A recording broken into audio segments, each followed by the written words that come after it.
Hey guys, it's Julie with Julie's Designs. So I really wanted to do a second video this week. So I asked in my Facebook group if y'all had any questions for me. And if you are not a part of the Julie's Designs and Signs Facebook group, you definitely should be. I'll put the link in the description below. And people share projects that they're working on or projects that I shared on my YouTube videos that they tried. It is a great group to be a part of. So I asked if y'all had some questions for me. I thought it'd be like a really just quick, easy video for me to do. Well, y'all had over 60 questions for me. Y'all want to know a lot of stuff. So I printed them all out and I just figured they're in order. I figured I'd just go through them and I would talk for about 25 minutes and see how many questions I could get through. So let's go ahead and get started. Okay, the first question is from Joe, and she says, Merry Christmas. How are y'all celebrating this year? So today, right now, is actually Christmas Day in the afternoon, and it definitely was a little bit different this year, but not that much. The biggest difference was we didn't get together with as many people as we normally would. So on December 23rd, we got together with my husband's side of the family. And he has 5 siblings, and we usually all get together. This year we only got together with one of them, but it was still a great time. Between the two of us, we still have 7 kids, 4 adults, so it was still a nice size event, and we had bought cookies for the kids to decorate and then crafts for the kids to do, and of course they just enjoyed playing with each other. So it was definitely a much calmer Christmas get together than it normally is, because with that amount of people, I think there's like 20 kids in the family, so it's a lot.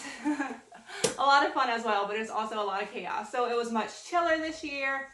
And then Christmas Eve, which was yesterday, I took a nap, y'all. That was nice. And then in the afternoon, we went to my parents' house and cooked steaks and opened presents with them. And then today was Christmas. And our Christmas Day is always chill. We never have like places to go and stuff like that. So we got up, the kids opened their presents, saw what they got from Santa, took another nap, and then my parents came eat lunch and saw what the kids got and played, and they just left. So things have kind of like calmed down again. But we enjoy a very chill Christmas. Like, we don't have a lot of places to go. We enjoy just staying home and letting the kids play with whatever they got. So it's definitely a little bit different now that the kids are getting older. Like, the first person to wake up was Ran at 7 o'clock this morning. And when the kids were younger, they would wake up like at 4 o'clock in the morning, you know? So it's definitely getting a little bit different as they get older, but you know how that goes. So I enjoyed our kind of low-key Christmas. Okay, Holly asks, how do you deal with your items not selling, or does that happen? How has this pandemic changed things for you? How do you do dust collection on your miter saw? Okay, first, I don't have a dust collection system. So I just kind of like, I wear my mask and just kind of clean up, like not that often to be honest, but yeah, I just clean up all my dust. And items not selling, it doesn't happen very often. The only time I really have that happen is when I make a lot of something and all of it doesn't sell, which that was a mistake I made earlier in my business, when I would make a lot of something without knowing if it would be popular. So it's highly suggest not doing that.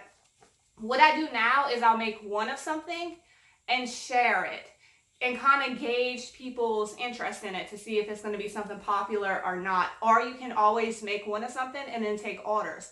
That way you're not making anything unless it's sold. And occasionally, like, I'll thrift items that don't sell.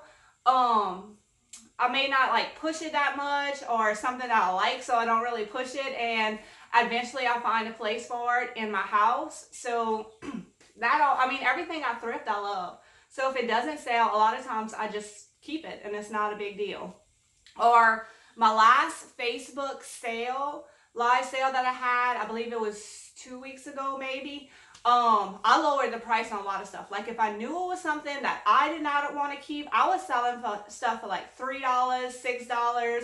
Like I would just want it to clear out and be ready for January. I mean, I've already made my money on like the other stuff I had thrifted with that item, so like it was fine. Move it on, get it out, you know, clear out just like the stores do. So every now and then, if it's something that I just want going, I just lower the price and it'll sell. So you don't want to be doing that on all your stuff, and you shouldn't have to be. There should only be like a select few items that for some reason just doesn't sell, and you can just lower the price and get rid of it. Or if it's something that you like, then just keep it and find a place for it in your house. How much water do you add to your paint sprayer? I would say about 1/4 of a cup. So my paint sprayer is about a pint, and I'll fill it up with the paint, and then I add the water and then mix it. So I don't, like, I'll keep my paint in a gallon, and then I'll put it in the paint sprayer and then add the water. So I don't add the water to my gallon of paint that is on the side. I put it in the paint sprayer, I add 1/4 cup of water, and mix it all together. I hope that helps. Okay, Gina wants to know, is the white flat in my paint sprayer, is it white flat paint or chalk paint in the sprayer? I always use chalk paint. I use Rust-Oleum chalk paint. I buy it by the quart. I can't get it in any bigger sizes than that. If I could, I would.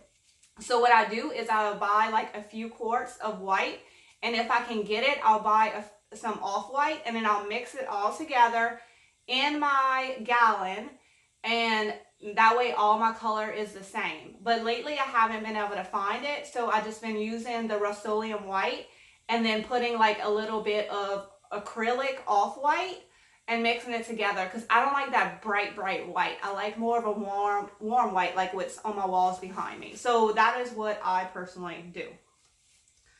Okay, what is the best paint sprayer from Harbor Freight to start with? Well, I started off with the little $14 one from Harbor Freight, the zero gravity one. And then I moved up to the metal one I have now, but I actually want to go back to the zero gravity one because I like my one I have now, I feel like I'm always having to fill it up even though there's a ton of paint in it. It sprays better when it's full. And the zero gravity one is always like feeding paint to the sprayer, so it always sprays good. So I think I'm going to go back to that one. So I think it's just personal preference. Like I would probably start off with the cheaper one, and that's what I did. And then I upgraded a little bit. But now that I've tried different kinds, I think I want to go back to the zero gravity one, just because like what I said, I feel like I'm constantly having to fill up my other one because it just sprays best when it's full. Okay. What do you use to seal your wood projects? Now, I don't do furniture. I do smalls. So I do not seal everything that I make. But when I do seal stuff, I like the Minwax polyacrylic in the matte. You can get it in a quart. You can get it in a gallon. You can get it in like a little tiny, I don't even know what size this is. Or I really like the Rust-Oleum clear coat enamel, the spray. If I'm ever using spray paint, I like Rust-Oleum. It is my favorite brand. I'm sorry, y'all, got like a little tickle in my throat. I tried to take a cough drop before I filmed this so I wouldn't cough, but it just didn't go away. So how I decide to seal stuff is, like if it's going in the kitchen, like say I do a white tray or something, I'm totally gonna put a clear coat on that just so it's like easy to clean. If there's something hanging on the wall, I'm not gonna seal it. I guess it depends like where the item is gonna be and how much is gonna be used. If it's something that's actually gonna be touched and used, then I put a sealer on it. If I put a crockery stamp on it, then I usually seal it. That way I know that stamp's not gonna rub off or anything. So it just depends. I don't feel the need to put a sealer on everything.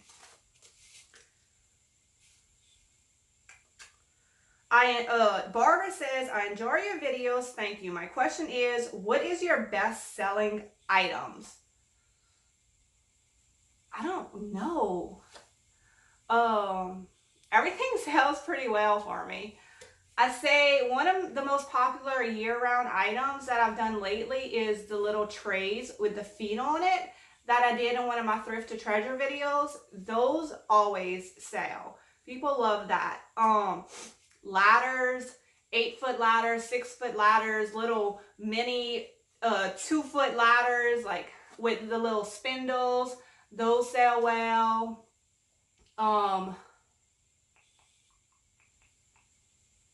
I don't know. Everything I make, to be quite honest with you, everything sells well. But I was trying to think of stuff that I've made a lot of recently or that I get a lot of orders for. My signs sell well, but I don't really make those ahead of time anymore. That's usually almost all custom orders now. Okay, Elizabeth wants to know, I know you don't ship items. How do you advertise locally? Is your business word of mouth? So I would say, and this is what I tell people too, like with all the technology and Facebook and Instagram and YouTube and all this stuff, I still feel like word of mouth is my best advertisement. People will tell somebody else about me, then they'll check out my page, and then I have a new customer. So word of mouth is best for me. I've never really advertised locally. I just kind of let my business grow organically. Like, this did not happen overnight. I've had my Facebook business page for about 4.5 years, and that's how I sell. And it's taken a long time. Like, I think I only have like not even 4,000 followers on my Facebook business page. So it's just kind of like slowly grown over time. And yeah, all my business is local. I mean, I can't even keep up with my local business. It's been really good. And I still, like I said, I still feel like word of mouth is your best thing. I always tell people, like, if you're trying to grow your business, when you have a customer, they come pick up their order, just ask them, hey, I'm really trying to grow my business. I would love it if you would take a picture of the item that I made and tag me in it on Facebook or Instagram or whatever. That'll do so much good for your business. So it doesn't have to be actually word of mouth. It could be word of mouth on online, because that is like a personal experience somebody's had with you, and then their friend will see that. You know what I mean? So definitely word of mouth is the way to go. Valerie says, good morning. When you decided to do your first YouTube video, how did you increase your viewers? I love your work humor, but I'm sure in the beginning it was a little struggle. So to be honest, I just started that YouTube channel and made videos and posted videos and didn't tell nobody. Like, besides my husband, nobody knew what I was doing. I was too scared to tell anybody that I was doing YouTube. Like, it was just, even though I had been doing Facebook live videos and putting myself out there, I don't know, it was super scary for me, but it was something that I wanted to do. And I think that's why it took me so long for my channel to grow, because I didn't share it, I didn't talk about it, I was just kind of doing it. So just like my business page, my YouTube page just kind of grew organically over time and kind of slowly, because I wasn't really like putting it out there. I was just doing it and seeing what was going to happen. And yes, it was really scary at first, but I feel pretty comfortable on camera. And I think a lot of it has to do with doing the Facebook live videos, because when you're doing those, it's like you're hanging out with somebody on camera, and that's exactly what I feel like when I'm filming my YouTube videos. Even though like I can't see y'all or talk back to y'all, I don't know, like in the back of my head, I'm hanging out with y'all. So I feel like that's how it comes off on camera, that we're hanging out, because that's what I feel like we're doing. How do you, Devin, I'm sorry. I want to definitely say y'all names. Devin asks, how do you figure out prices?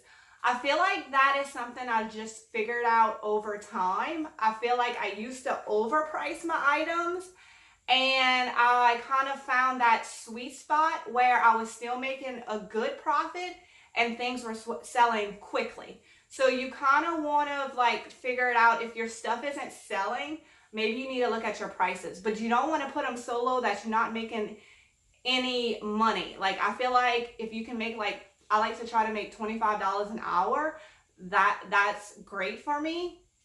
So I have that in the back of my head. I also have what I feel like people would pay in my area for this item. So there's lots of different factors that come in, and you kind of need to know that when you're shopping as well. I try to pay as little as possible for my items, but I don't mind paying up for something if I know it's something I'm going to be able to sell fast and sell for a good price, and especially if I don't even have to mess with it. Like, literally all I have to do is flip it. Then it's worth it for me to pick up that item and find it a new home. That's what I feel like I'm doing.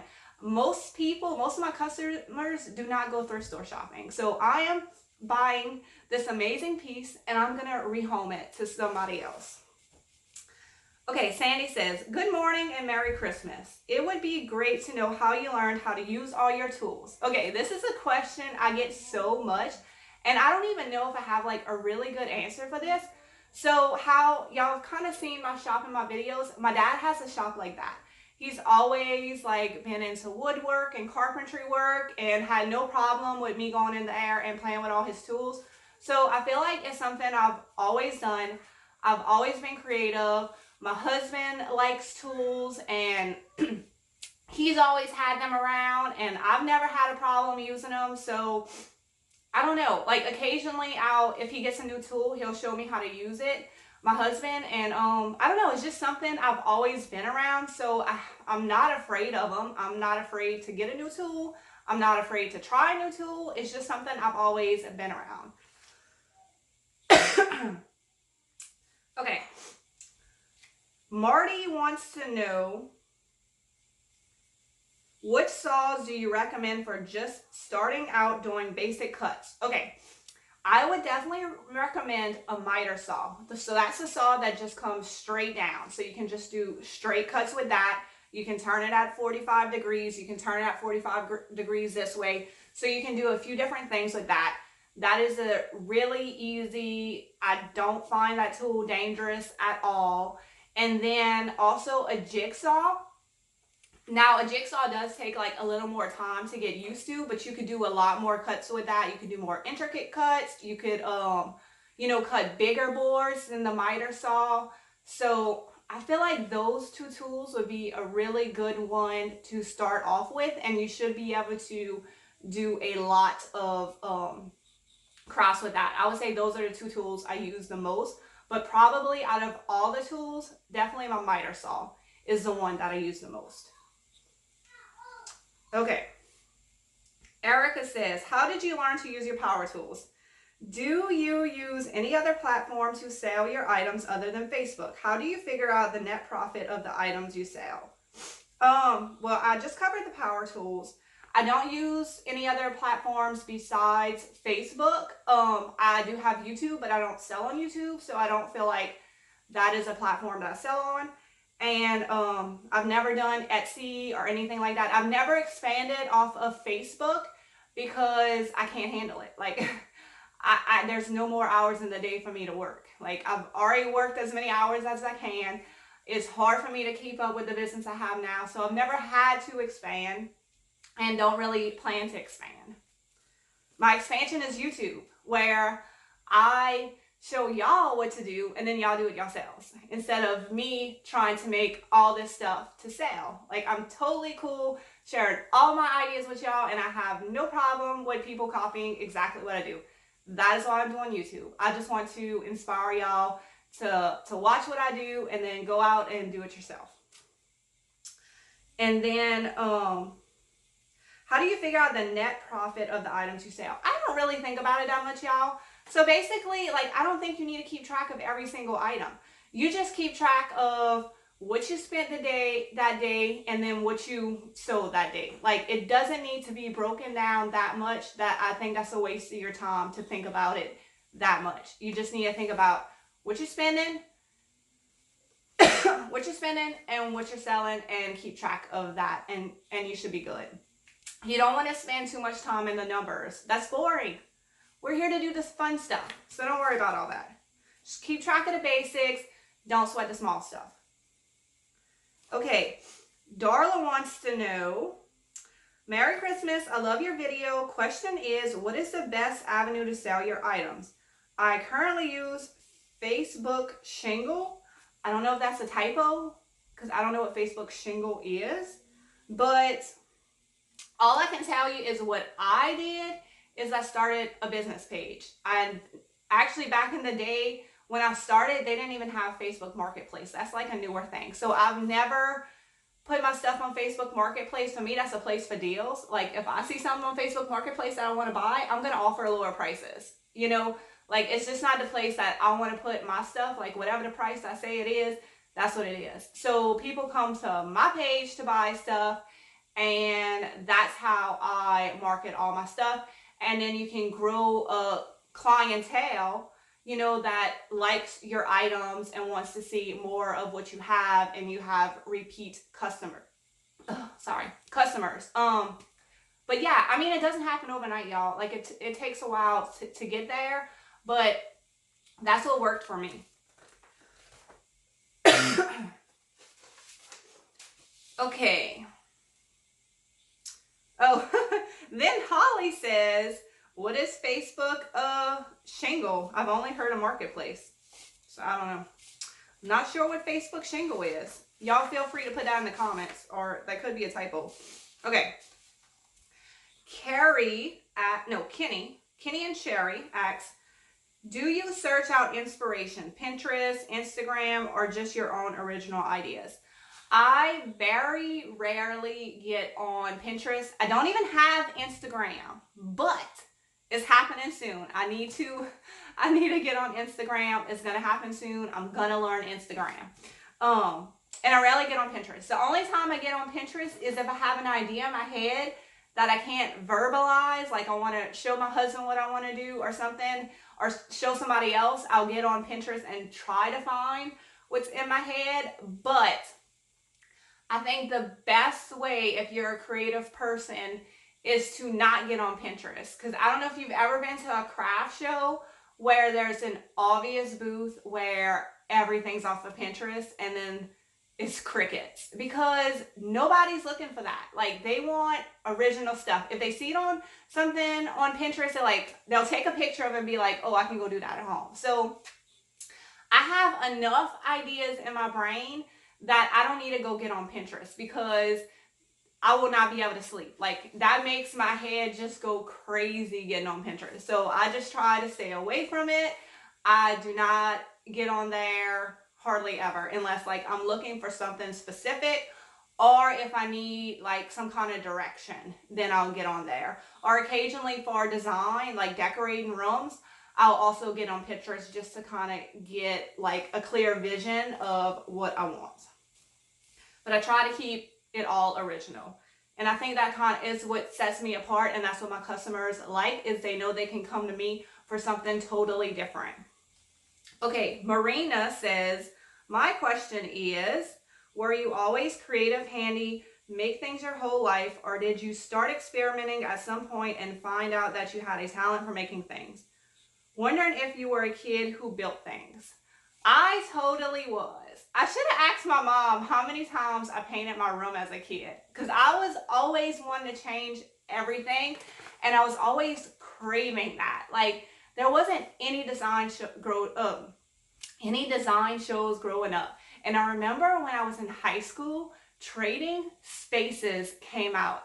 Oh, y'all, that was like my show. I had to sit down and watch it. Even though most of the designs were absolutely awful, I just ate it up because it was like the only design show on TV, and I just wanted that so badly. I wanted to watch other people doing stuff that I wanted to do. But I was always like painting my room, doing this, like any kind of arts and crafts that I could do, I was doing. Yeah, I was definitely always a creative person. And then when I quit my job to stay home with my kids, I started, my house was my project. So I would be doing, y'all hear the baby? She's at the door. I'd be doing, like, every room in my house got redecorated. Even the house we live in now, my husband's like, oh, I didn't know we bought a fixer-upper. I thought we bought a house that was ready to go. I've done rooms 2 and 3 times already. It's just, I've just learned that I always need to be creative. Like, I can't not be creative. I can't not do anything. It's something that I enjoy doing, and I'm sure something I will always do. Okay, Carla says, how do you manage all you do with YouTube, your business, your family, and time for you? Do you have a secret to daily planning? I wish I was that organized, but no. And I feel like I didn't have a good balance until I had the baby. And she taught me how to manage everything, because you cannot work with a 1-year-old. She ain't gonna let it happen. So I learned to just fit everything in. Like, I used to like cancel doctor's appointments if I was busy, and I don't ever do that anymore. I'm like, nope, we're gonna make it all work. Whether I gotta wake up at 4:30 in the morning, whether I have to work late, I will get it all done. And all the kids go to school, including the baby, so I have from 7 o'clock in the morning to 3 o'clock in the afternoon to work. And I do everything that needs to get done. And oh, I'm sorry, my throat is just really aggravating me. And then when we get home, when the kids get home, then it's time with them, or we have soccer or volleyball or whatever extracurricular activity we have going on. So yeah, I just figure out how to work it all in, and I can only do what I can do. That's what it is. And that's why I've never expanded off of Facebook. Like, I also know myself, and I know I'm a workaholic. So I try not to take on more than I know that I can handle, and that's really hard for me to do sometimes. But you need to know your limits, and you need to learn about yourself. So if you do something that doesn't work for you, you need to evaluate that and not do it again. And I feel like I've gotten much better at that as I've gotten older, had more kids, become more busy, that I've really like figured out things about myself and do things that work for me. Like, I still go work out 3 to 4 times a day. Now that takes up 2 hours of my day, but I know I'm a person that has to work out. I go once a month, take care of my face, see my facialist. Like, that is my time for me. I don't care about getting my nails done or anything like that. I take care of my face. So, and like, if I'm tired and I don't feel like working one day and I don't have to work, I have no problem with just chilling and doing nothing. I mean, that doesn't happen very often because I don't like to do that. But I've also learned that taking care of myself means being a better mom, being a better wife, and being a better person. So I don't feel guilty at all for taking time for myself or for sending the baby to daycare so that I can work and do things that I want to do, because it definitely makes me a better mom. I know, because I stayed home before with my kids. I know I don't want to be a stay-at-home mom anymore. That's just not me.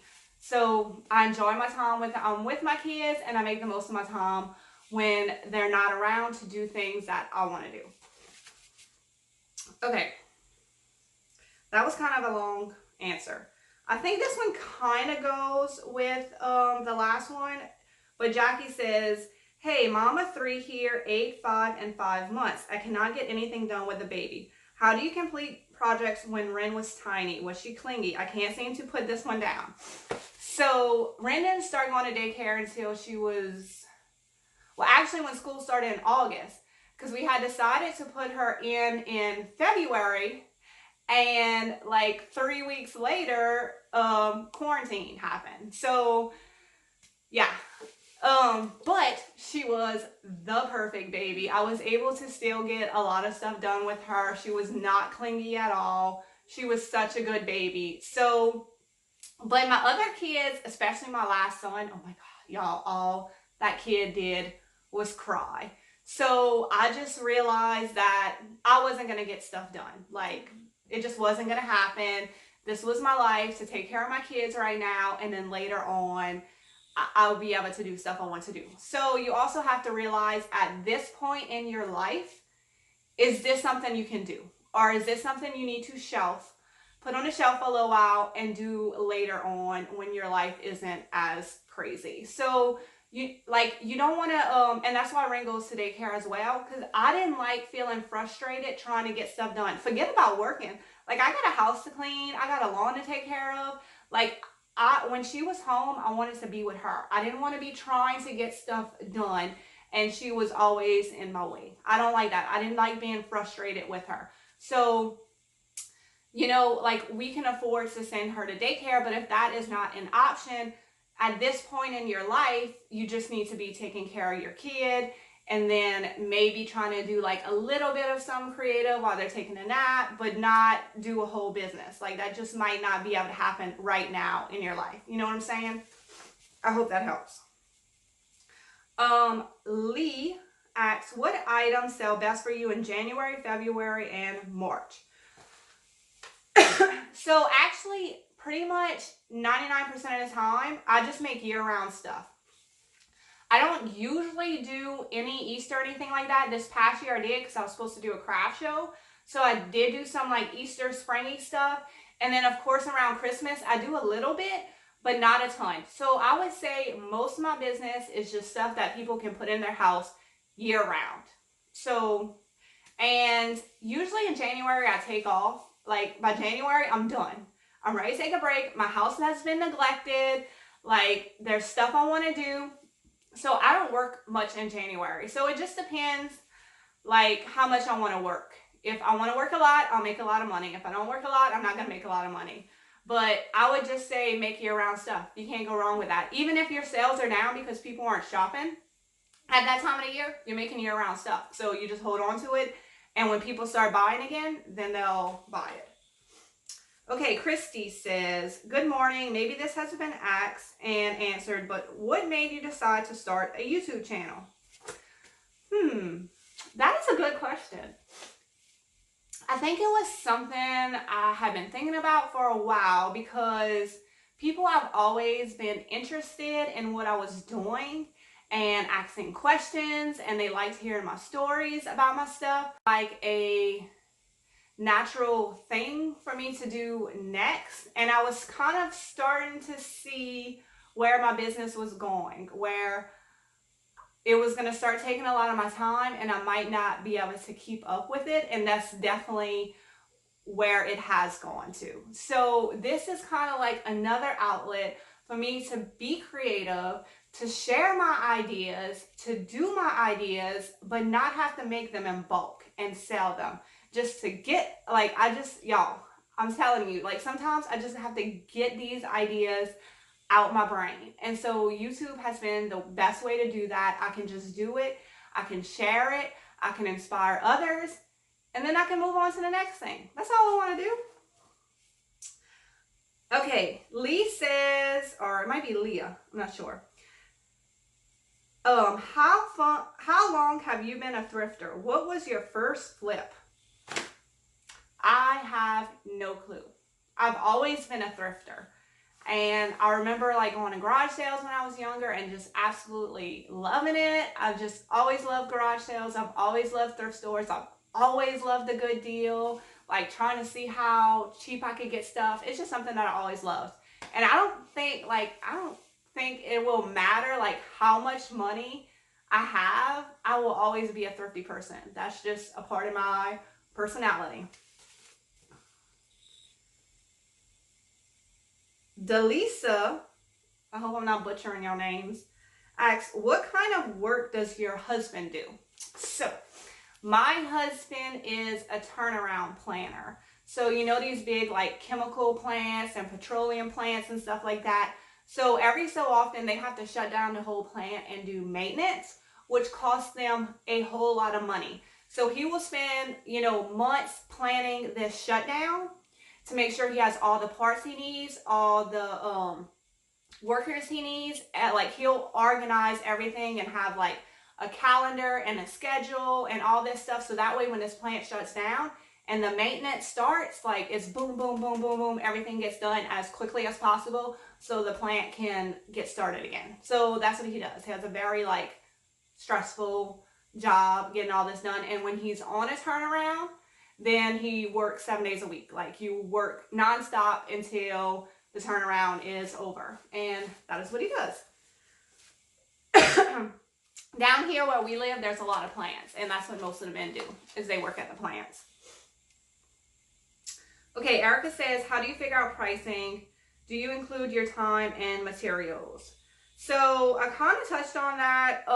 Pricing has just come with time, and I kind of think about the materials a little bit, but like I said, like I try to get about $25 an hour for my stuff. But it's mostly like what people will pay in my area as well. Some stuff you're going to make a lot of money on, and some stuff you're not going to make too much money on. When I can turn $1 into 20, that is my jam. I will do that all day long. $1 into 20. Let's go. Mary asks, how do you juggle your business and family life? I feel like I touched on that a lot. You just get it all done. You just do it. Okay, Jenny says, personal question. I think you referenced fitness in your videos in the past, but what is your routine for staying so trim and fit? Gyms are closed here, but I'm looking for some motivation to get back on track in the new year. So I do work out. I would say I've always worked out. Believe it or not, I was a fat kid.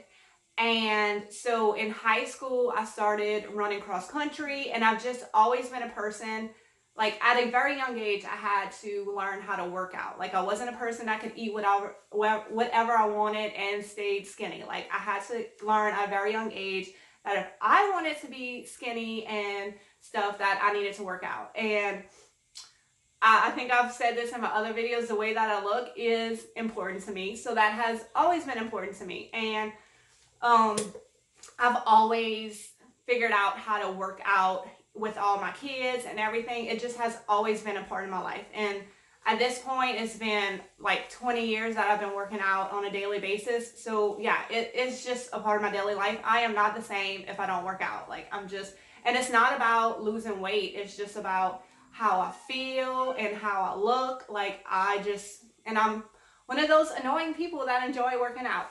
But my favorite way to work out is with this group of ladies.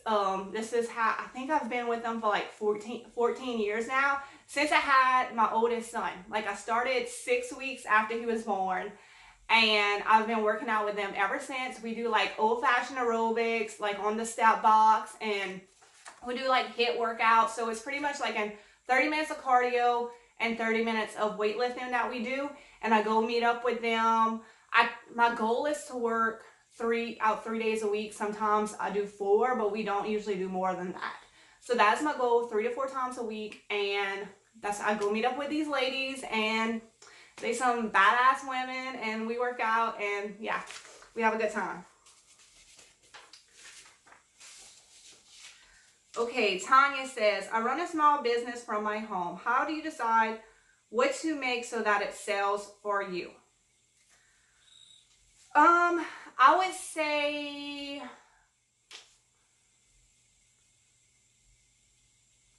like I kind of said earlier, like if you're not sure and you have an idea, just make one of that item, post it, and try to gauge some interest or possibly get some orders for it. That way you're not just like throwing a bunch of darts at the board and seeing where it goes. Like try to get some direction from your customers on what they want. And I think that would be the easiest way to see what direction you need to go in. Now me, it depends what I find, you know? Like I'll have some ideas in my head, but most of the time I'm inspired by the stuff that I find. So it kind of just depends what I find when I'm out thrifting, or if I have a sign that I want to make or something like that. Or sometimes I get a custom order from a customer, and then I'll post a picture of that, and people go crazy for it and order more of that. So sometimes it comes from customers, and they tell me what they want. Oh, this is funny. Christina asks, my question is kind of weird. I want to see your hair down. So I actually had my hair down when she asked this question. So if you're in the Facebook group, I did go post a picture in the thread of my hair down, but I never wear my hair down. Like we're in South Louisiana, it's always hot, it's always humid. I just don't like wearing my hair down. I like it kind of like pulled back. That's how I have it in most of my videos, or up in a bun or a hat. I'm a hat person. I like wearing a hat a lot. Andrea says, how did you run your business before you had your current home? I think you've mentioned it before, but any tips to give on doing it with limited space would be awesome. Okay, it was really, really hard before we moved to this house because we lived in a trailer before this, and with 5 people, like, we just didn't have a lot of space. So, like, I feel like moving to this house has definitely helped my business because I have the room to be able to work and to store stuff and to do all that. And not have to pick it up all the time. I mean, that will take up like a lot of time just picking everything up. So I don't know about that one. Like, you just got to get creative with your space. But it was definitely hard. Like, yeah, it was hard when I didn't have a lot of space. I don't know if I have any good tips because it's been a few years. I used to be really good at organizing and hiding stuff. Okay, Diana says, how do you decide which sandpaper grit to use for your pieces? So, okay, let me say this slowly because last time I messed it up. So the higher the number, the smoother the sandpaper. The lower the number, the coarser the sandpaper. So it depends what I want. I would say like 220 is always a good one no matter what you're doing because it'll kind of smooth out your piece and distress it. But if I like really want to clean off some wood, then I'll go with like a really gritty sandpaper that'll just like really get all that junk off, and then I might go with a smoother one after that just to smooth everything out. So it just depends what you're doing, but if you're unsure, you can't really go wrong with 220. Like, that'll take care of everything you need to do. Okay, Lenore says, how is the best and least expensive way in your experience to sell items? I don't have a lot, but I am able to sell them. I don't have a lot, but not able to sell them. I tried Facebook Market and posting them on different sites, but nothing. I don't really know because, like I said, I've only done my business page, and that has worked for me because I've built a customer base through my Facebook page, so they know what they're coming for. I've never posted anything on Market. I've never posted anything on Etsy. Now, I think Etsy has grown so much that unless you have like a YouTube or some kind of a following already, I feel like it'd be very hard to sell on Etsy. So my advice would be to probably get some kind of, try to make a following, whether it be on Instagram or Facebook or something else. I feel like that's your best bet. Okay, Kim asks, what does your husband do for a living and how supportive is he in all your endeavors? Does he miss out on time with you because you're so busy? Okay, I told y'all what he did for a living. He works a lot. And sometimes supportive, sometimes not. I would say he's very supportive of YouTube. He does like this new adventure that I'm on. He's very into all the analytics and the numbers. Like, he tells me about how long my videos should be and what's the best time of day to post my videos. Like, he's always looking at all the graphs because YouTube provides lots of that and I could care less, and he's very into that. It goes with his job. Like, he has to be very organized and look at all this stuff. So he does like YouTube, but he does not like the mess that comes with being a reseller because y'all know, there's junk all over the place. Like, he thought the workshop was going to be his workshop. He thought the outside kitchen was going to be his man cave, and I've just taken over everything. But he does like coming to the craft shows with me. He does like seeing what I get on, like at thrift stores and estate sales. Like, he likes all that kind of stuff. Occasionally he might come with me if he has time, and he likes the money that I make. So yeah, I feel like over time he's just also kind of given up. Like, I'm not gonna change. Like, this is just what I'm gonna do. So he's maybe given up a little as well. Misty says, where do you get the ideas from your projects? So my ideas come from what I find. Like, I don't know. I usually don't have an idea of what I'm looking for when I go shopping. When I see something, if I like it, I pick it up. Either I get an idea immediately, or if I stare at it long enough, like, I feel like it speaks to me. Like, it'll tell me what it wants to be. So that's where my ideas come from. Okay, Jody says, how do you store all of your wood and future projects? I just don't know what I'm going to do with it yet, but I know it will be something cool one day. I have stuff everywhere and it drives my husband crazy. It is hard to store wood of all different sizes in an organized manner. How long will your video be to enable all the questions? So actually, I was thinking, I'm like, okay, I'm only going to talk for 30 minutes and I'm just going to stop. But I can't. I want to get through all y'all questions. So I'm glad I'm not the only one with a husband that the mess drives him crazy. I have shit everywhere, y'all. We have this alley between our buildings that we call a junk alley. But I'm really trying to get better. So now that I'm selling stuff so quickly, I really don't have like too much backlog. So as soon as I thrift something, I immediately do something with it. Most of the time. Okay, most of the time, I immediately do something with it. So I don't have as much of a backlog as I used to.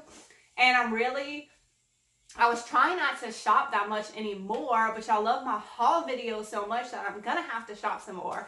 But I'm trying not to have too much of a mess. But when you see somebody getting rid of a pile of wood, you kind of got to go get it. But I don't always. If I have enough, I don't always go get it. So I think it helps too if you're actually doing stuff. Like if you're going to buy stuff, if you're picking up stuff and you're just storing it and you're not doing anything with it, he has the right to complain. So at least make sure that you are doing something with it, that you are moving it along, and that you are selling it. Don't just have piles of stuff everywhere. My pile's a little out of control right now because I thought I would have more time than I did to make stuff for Christmas because I had lots of ideas, but that didn't work out. So I really have to work and get my pile down.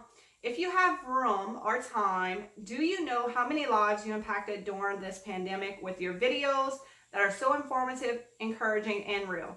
You're an awesome force of nature, Miss Julie Bourne. That's so sweet. So, I don't know. I didn't really think about like how much people would enjoy my videos. Honestly, when the pandemic started, I stopped doing YouTube because it was a lot, and at that time my channel wasn't monetized, so I really had no motivation to do videos. But honestly, looking back, I wish I would have, because you know how much time like me and my family spent watching YouTube. So I wish I would have like continued to do videos, but I think I needed that time to just take a pause and figure out where I wanted the next step of my business to go. But I'm so glad that y'all are enjoying my videos. I know a lot of y'all can't go thrifting yet, so y'all are really enjoying, you know, watching me go out, because around here things are pretty laid back. There's not many things that are still closed. It's pretty normal around here. So we've been lucky in that sense to still be able to go out and do stuff. And I hope it starts to open up for the rest of y'all as well. Jackie asks, what equipment do you use to film your videos? What software do you use to edit them? How long does it take for one video? I just film on my phone, and I have an app on my phone to edit, because I knew the only way I was going to do this is if it was like super, super simple. So I know like it doesn't look like I'm looking at the camera all the time because I'm filming on my phone and the camera's over here instead of right here where I'm looking. I'm sorry. I'm not, if I have to go get a camera and then transfer it on my computer and then get a program to edit on my computer, like, it's not gonna happen. I need it to be as simple as possible for me. I would say my thrift to treasures, because it does take a lot, because I have to film everything that I'm doing, then I have to piece all the clips together, then I have to voice over them, but I'm getting a lot better at it. So I would say maybe an hour at the most to edit my thrift to treasure videos. So probably not too bad, because I know some YouTubers, like, I mean, you can tell when people's people's videos are very well edited, and I do love watching that as well. And maybe one day I'll get there as well, but today's not that day. I just do everything on my phone, and that has worked for me, and I don't have a lot of time, and this is how I'm going to do it for now. But I would like to have like an amazingly edited video that's like pretty and pretty music, and but whatever. It is what it is. Vanessa asks, how long did it take you to get enough subscribers to get monetized on YouTube? So you need 1,000 subscribers to monetize, and it took me a little over a year to get there. Because like I said, I just started making videos and didn't tell nobody. I didn't share it. I didn't talk about it. It was just like a secret. So maybe it would take less time to get there if you like actually told people. It just kind of grew organically. But once I hit 1,000, like it just started growing like crazy from there. Patricia asks, please show us your power tools and your safety equipment. Okay, my husband has been talking about doing this video. He wants me to do like a shop tour video. So he's home for the holidays, so maybe we'll see about doing that, where we could go over a little more in detail my shop and the tools and all that. And he buys me a lot of safety equipment, but I don't always use it. Okay, Becky asks, tell us about your accent. It seems to be a mixture of a lot of different dialects. So that is because it is. I am Cajun, and what Cajun is so my ancestors came from Europe, and they settled in Canada, in like the New Brunswick area, and they spoke French. And then they were shipped off to Louisiana, and they all spoke French. So actually my grandparents and my dad and all his brothers and sisters all spoke French. Like where I'm from, everybody spoke French. And then once they started school and like English people came in, they made them speak English. Like they weren't allowed to speak French in school.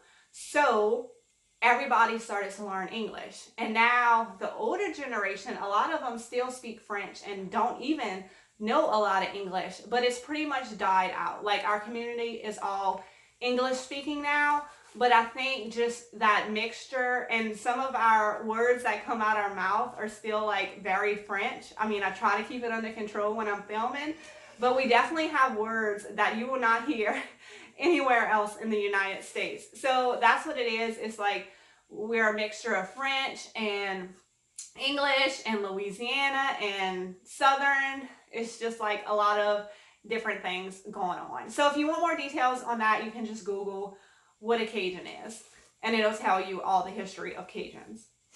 Nancy says, what do you traditionally do for Christmas when no COVID? Are most of your relatives nearby? We pretty much did the same thing that we normally do. We did have less parties, and like I said, we usually get together with all of my husband's family, but we didn't this year. We only got together with one because of COVID and situations and things that they had going on. But yeah, I say our Christmas is usually always pretty chill and pretty good. And yes, most of my relatives do live nearby. My sister is in Japan right now. Her husband is a contractor for the military, so they're in Okinawa. So obviously we didn't see them. Valerie, what is the very first item you sold? Woodcraft sign. How did you sell it? Market, Facebook. It was definitely a sign, because for the longest time all I did was signs. Like all this other thrifted flipping stuff is new to my business, because before I couldn't really sell that kind of stuff until I started doing the Facebook live sales. And I think I'm gonna do a video on the Facebook live sales, because I feel like that has totally transformed my business, and it is something I want to tell y'all about. And another thing I didn't realize about YouTube is how interested y'all would be in the business side of stuff, not just me making stuff. Y'all also like hearing about the business side. So it was definitely a sign. It was probably one of my friends that commissioned something, and it's just snowballed from there. Winona says, you're a joy to watch. You just keep going, girl. I love your energy.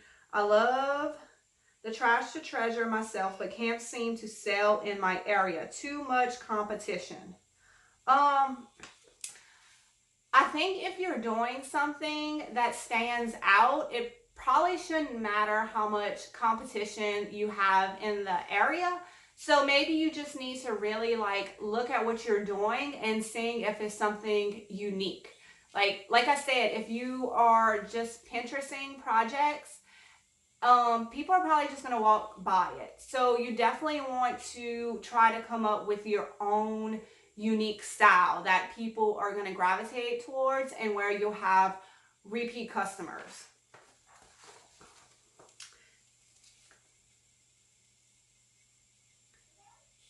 Sherry, how is your workshop organized? Do you keep it organized? If you could only have one tool, what would that be? My husband would say the shop is definitely not organized. I just like to work. I don't like to have to, like, my house stays clean, but when I'm working, like, I don't like to have to clean. I don't like have to take any time to do that. I just want to work, work, work. And then we'll see about doing a shop tour soon. And if I could only have one tool, I think it would probably have to be my miter saw, because that's what I use the most. Renee, who inspires you and gives you ideas for your projects? I don't think any person inspires me. Like, I can't say that I follow anybody or have ever gravitated towards anybody. The things that I find are what inspire me. Like, the stuff is what inspires me. Okay, I'm not even going to try to pronounce this name. But, oh my God. This one's, okay. I need to hurry up and wrap this up. Tell us about your upbringing and how you and your husband met. You guys look so happy together. Okay. So, it is a tale as old as time. I was a bartender at one of the bars in town, because we're in the South and like there's a bar every 5 minutes. Like, there's bars everywhere, as many bars as churches.